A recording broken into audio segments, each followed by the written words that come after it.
What's going on, guys? Welcome back to the channel. Thank you so much for joining me today on this beautiful day. I hope you all are healthy and well. Today, I bring to you a topic that was not recommended in any way. Thank you so much once again, all my new supporters, for actually joining us. Welcome, welcome. I was scrolling through YouTube about 5 minutes ago, and this video caught my eye. Now, this was highly recommended on my feed because I'm seeing all different types of videos, similar to this right here, ever since I clicked on it. Now, I didn't watch this video.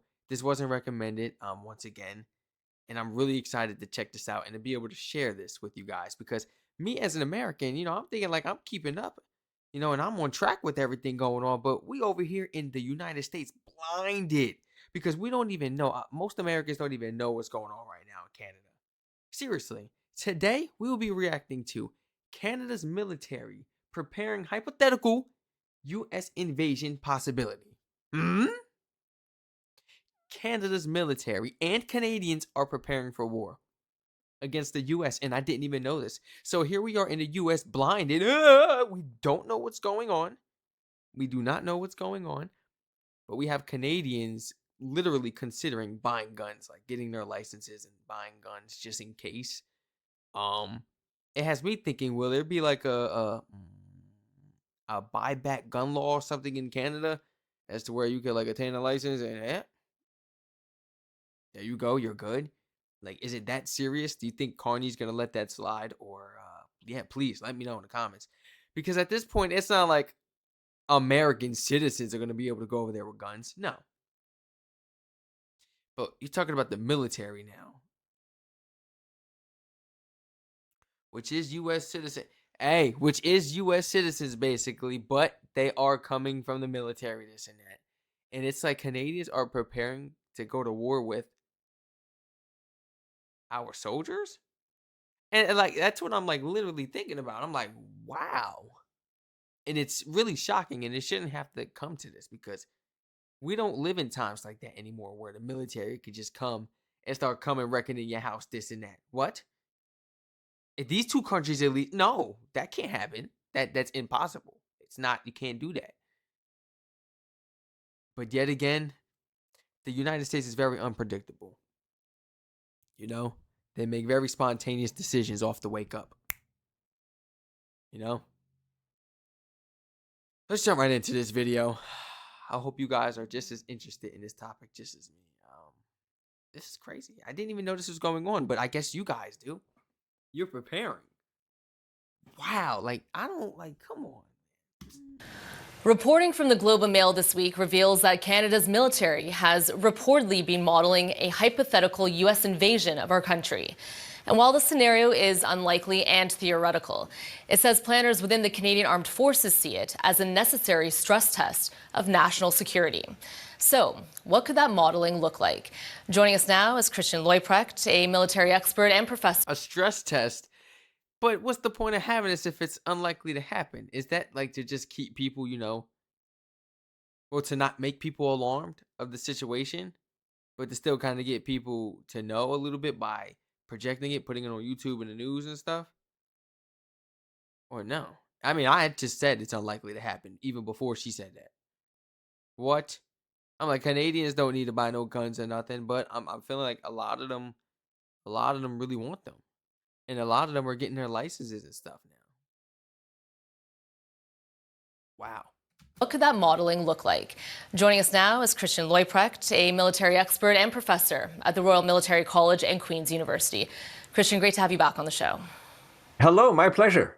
All right, so if Canada were to face an invasion, Christian, how well equipped are we to respond to an attack and defend ourselves?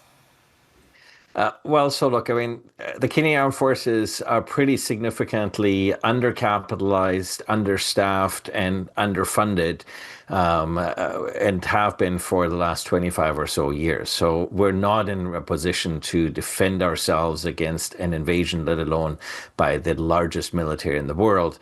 But what this exercise shows that if you find yourself in that situation, the response would be sort of a quasi counterinsurgency. But I think there's a whole host of reasons you'd want to model this type of scenario because it's going to show you a whole host of other weaknesses within the organization. It might help you you prioritize, where you want to prioritize staffing and where you want to prioritize equipment, because of sort of the overall cascading challenges within the organization. And look, militaries are an instrument of statecraft. And so there's an organization, the Canadian Armed Forces, called the Strategic Joint Staff, that develops these plans for different types of scenarios. And you have to be ready for any mandate that the government might ultimately give you if you're the Canadian Armed Forces. And you don't want to be planning that mandate when the government gives it to you. You want to come to the government with options. And so this is also about making sure the government understands what its options are and what its options are not under the current equipment and staffing and funding situation of the Canadian. Well, maybe I'm thinking, since all Canadians know that, and since the United States knows that the Canadian military is understaffed and stuff, could that be one of the reasons why Canadians are like, well, let me go out of my way and get a license and get me a firearm, this and that, to like defend their country? I mean, you don't have to really be in a line of duty, I guess, because when that time really comes and it's war, do you think Carney's going to be mad that Canadian citizens, Canadian locals have guns and they're helping? Seriously? If it really got like that? Come on. I don't think so. Yet again, I can't speak for the man. But I know he would want you to keep yourself safe. He would definitely send troops, this, that, to like the neighborhoods and stuff, but it would never get that bad. Theoretically, it will never, it's impossible, But I don't know what he would allow, Nobody knows what Carney would allow in the times of war. But that man, we won't know. He might become a very cruel man if it got to that point. He just might let Canadians have their firearms in. All right. Because it's a trust. We already know how you guys are and what your country's about. You don't need guns. There's no school shootings. There's no this or that. You only have this for one specific reason. The gun prices and everything. I mean, well, not the gun prices. I say the gun rates. The gun rates increasing. How many Canadian citizens actually got a license and purchased a gun? That is definitely going to go up. Only specifically because those people bought the weapons, the firearms to defend their country against another country. Now, when this whole thing blows over, I bet you they go return them firearms. I already know, especially the people that feel like, I don't need no firearm, but if it gets to that, probably gonna return it.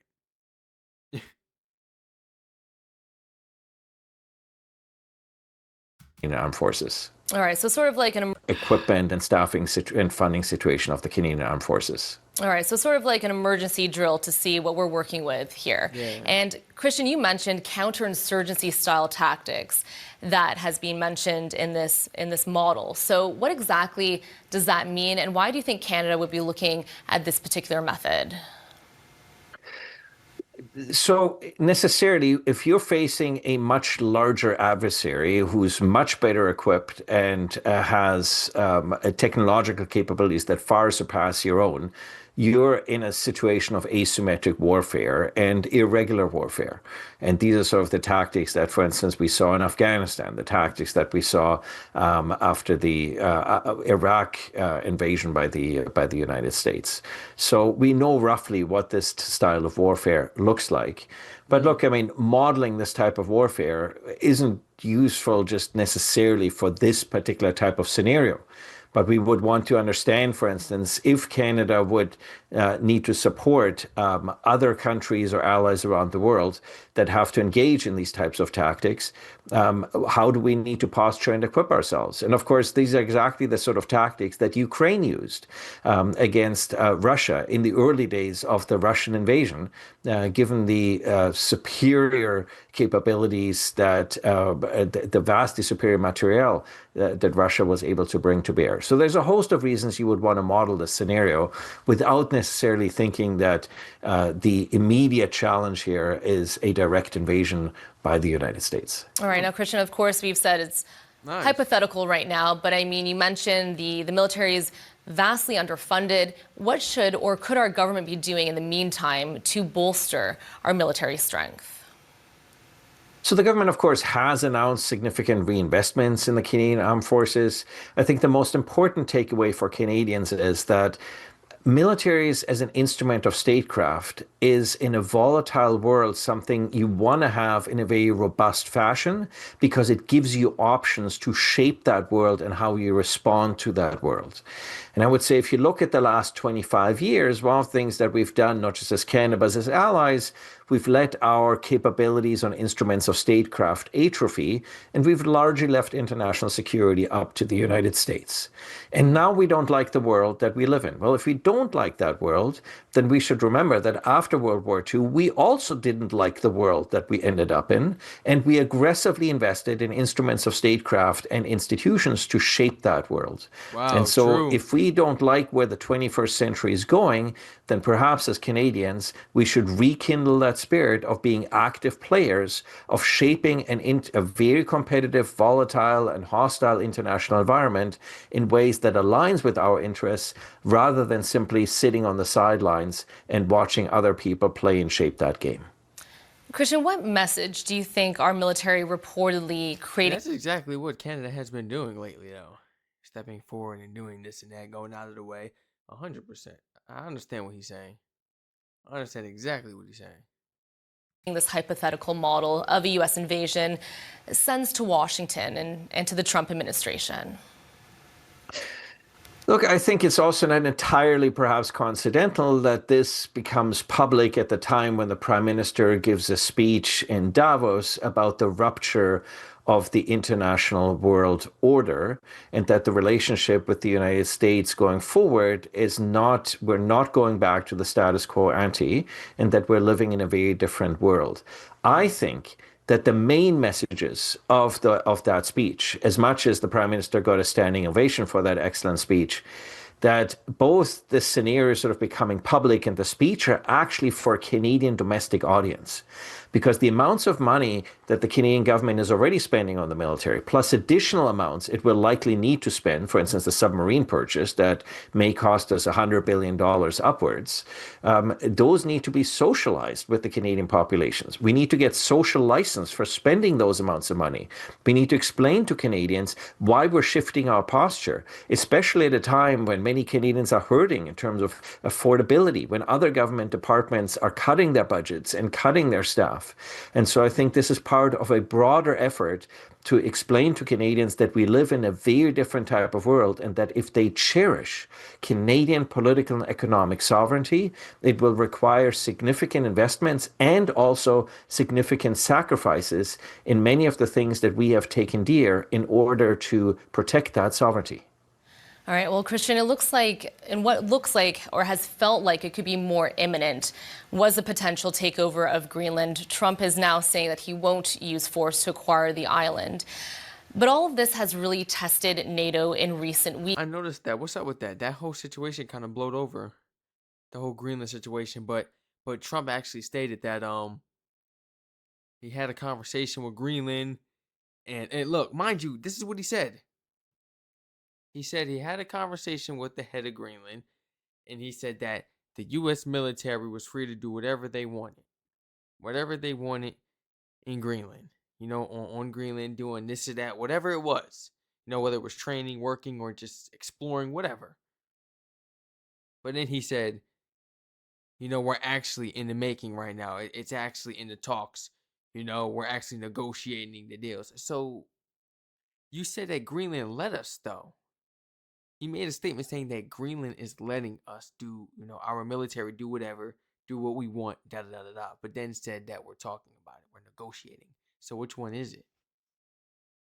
Whole thing kind of blowed over. You know, the U.S. doesn't really have the power to do the things that they really want to do unless it's in their dreams. You can't just run down in like these countries and just assume you're gonna get over. It's not back in those times, you know. We not back in those times where it was possible. If you wanted to conquer, you could just go there. It's not like that now. He got like that kind of like it's like I don't know.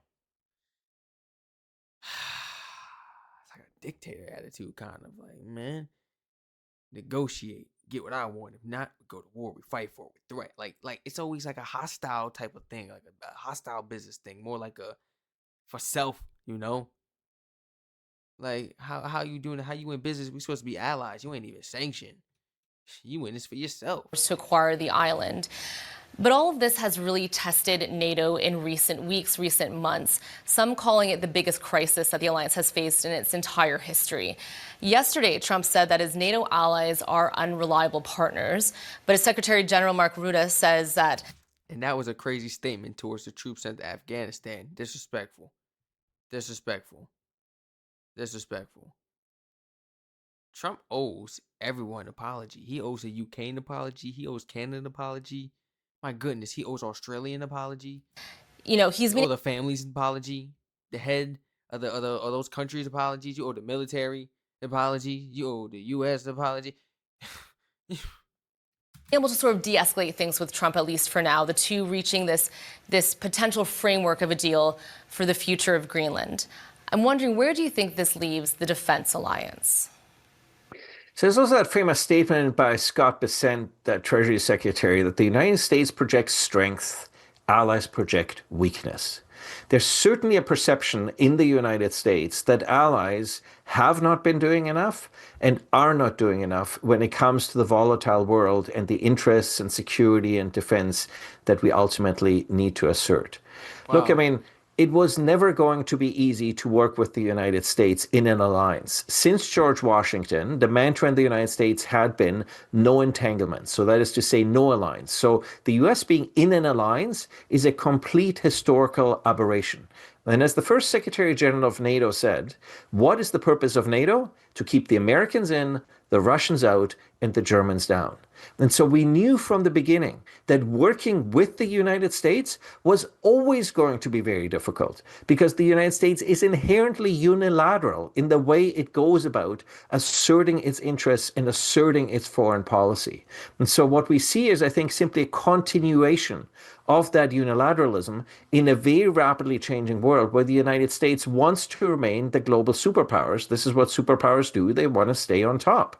And of course, in that environment, the United States is dragging its allies along, whether they want to or not, because the United States knows allies really have no alternative. What world do they want to live in? One where allies ally with Russia and China. And so, yeah, I think it is a difficult moment for NATO, but it's not the first time we faced that challenge. In the 1960s, and you know what? And you know what? Canada's working with China. Ain't got to work with Russia, but Canada's working with China. Hey, Carney made it possible. Carney made it possible. Now, I don't know if you're fully working with China, but I heard it was in the talks. You guys were starting business together and everything. And Trump is actually mad. I hope I'm not getting this mixed up. Guys, I follow a lot of countries and what's going on and everything. I hope I'm not getting this mixed up.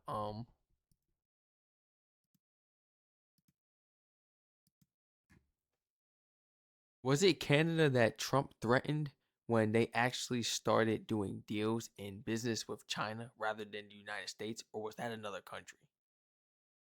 If I'm not mistaken, I feel like it was Canada, but there's been so many countries I've been keeping up with, guys. Yes, it was Canada. Okay. So I didn't mess that up. It was Canada. And I just like to fact check myself sometimes, guys, because I like to second guess myself a lot. Yet again, I tell you guys, that's probably why I used to fail those tests in school. Second guessing. Get the paper. I should have picked that. Yep. Should have picked the first one you thought of. It's always like that with me, bro. I don't know. I just be down on myself a lot, man. I be down on my knowledge a lot. And I'ma forever do that. It is what it is. But yeah, like that was kind of Oh my With it is a gosh. difficult moment for NATO, but it's not the first time. So yeah, I think it is a difficult moment for NATO, but it's not the first time we faced that challenge. In the 1960s, France withdrew from the integrated command structure. We had Turkey invade Cyprus and the crisis with Greece. In the late 1970s, we had the US insisting on stationing nuclear weapons in Germany because it felt the German Bundeswehr was conventionally too weak. That brought the German government to fall at the time. The Iraq invasion, Macron calling NATO brain dead. Look, it's going to be difficult when you have 32 countries around the table, but the upside is it seems we can get everybody on the same page with aligning interests and negotiating arrangements. And it is the most successful and resilient military alliance, despite all its challenges over the years. Well, do you think Trump has been using this as a negotiation tactic? Was there ever a real threat, do you think, of the U.S. taking over Greenland by force and sending in the military? Oh, absolutely. Because this is different from the 3.5% increase in NATO defense spending that Trump got NATO member countries to pony up in the spring. In this case, menacing NATO allies, we are talking about the hemisphere. We are talking about North America. This is about homeland defense. And this is about the United States asserting its interests and its security in its backyard. And we see that the United States will act unilaterally if its interests are at stake. What was Venezuela about? It was about making sure Venezuela was effectively a Chinese, Russian, and Iranian client state, and that international and foreign meddling in the hemisphere will not be tolerated by the United States. Look at Panama, Dominican Republic, Haiti, Cuba. The U.S. has a long history of acting unilaterally if its interests are at stake. And Trump basically said to allies that, look, we can sit down and we can try to work out a deal, or I'm going to do it. But didn't I say that? That's that dictatorship attitude. We're gonna do business. If it don't go how we want, it ain't. We ain't do no business. It's not gonna go your way. Nah, nah, nah. That's exactly what I said. Then it's always something that's gonna happen. Something bad or threats are made or it's like you're trying to bully them. I don't get it. Are we in this for business or are you really just trying to take over in a passive aggressive way because it's not like how times used to be where you could really just run down in the country and take over. It's not like that. It takes a little bit more, logically. It takes a little bit more to try to get a hold of certain things. You got to talk business. You got to negotiate and make deals. But him, got to make threats. Get them scared first. It's a tactic. It's all a tactic. It's all a tactic. My way. And all Uh-huh. the allies realized Trump doing it his way wasn't going to work out well for anybody, in particular for Canada, because if Trump would have if the United States controls Greenland, and with NORAD likely atrophying in terms of its importance, that means the United States will be gaining greater control over the Arctic, and the United States gaining control over Greenland would mean the United States would now control all approaches to Canada, subsurface, maritime, Yup. air, and aerospace. Yup. That would effectively reduce us to a quasi-US colony. And I don't think that can possibly, in it being And Canadian, always having to just answer to the U.S. if it got to that point when they're always over there. They start to feel a type of what's the word entitlement. It might get to that point where why y'all keep coming up here? Or let us know when you're coming up because we're doing this and that. Wait a minute. We sharing this. It's not gonna work out. It's not gonna work out. political and It's not economic gonna work out. sovereign interests. And so, in my view, whatever we need to spend on the military and instruments of statecraft to assert our sovereignty is still better than us being reduced to a US colony. Christian, as always, it's great to speak with you. Thank you so much for joining us today and providing your expertise and insights. We appreciate it. It's always a Crazy pleasure. man. This Thank is you. crazy. That is Christian. Guys, please feel free to share your honest thoughts and opinions down below in the comment section on this topic right here. What are you guys personally doing? How do you feel? What are your thoughts towards this? How do you think it's going to go towards the future? Seriously, man, with everything going on right now, it's hard to tell because, like I said, the U.S. makes spontaneous decisions and they tend to cover up a lot of things, throw it under the dirt. So we don't even be known as the public. We don't even be known as the public. So times like this it gets scary because this is when it gets dark in history. When you start learning, like I don't want it to be that time in history where the U.S. were to do something conniving to Canada, but the people of the states didn't really know, and neither did you guys. until like next generations learned about it or found out and hit, like, you know what I'm saying? Like nothing crazy like that or catastrophic, if you know what I mean. And it just really sucks. And but theoretically, nothing's really gonna happen. This right here, this right here is just a report. It's a possibility. So we're just training. We're making sure we're testing our options to see what we can do. You know, because we are living in spontaneous times, unpredictable times. And when a person's unpredictable, you got to look at them as your enemy now, because now they're being sneaky. They're not telling you moves and trying to, bring you in and what they're doing. All right, now we're enemies because you're not in this with me. It's not a partner. Everybody feel free to like, comment, subscribe, turn on post notifications on. Feel free to follow my Twitch and check out my other channels down below in the description as well. Feel free to subscribe to all of them pertaining to all the other countries. And feel free to check out the original video link if you want to watch any other videos on this channel in the description down below. I love you all and stay safe.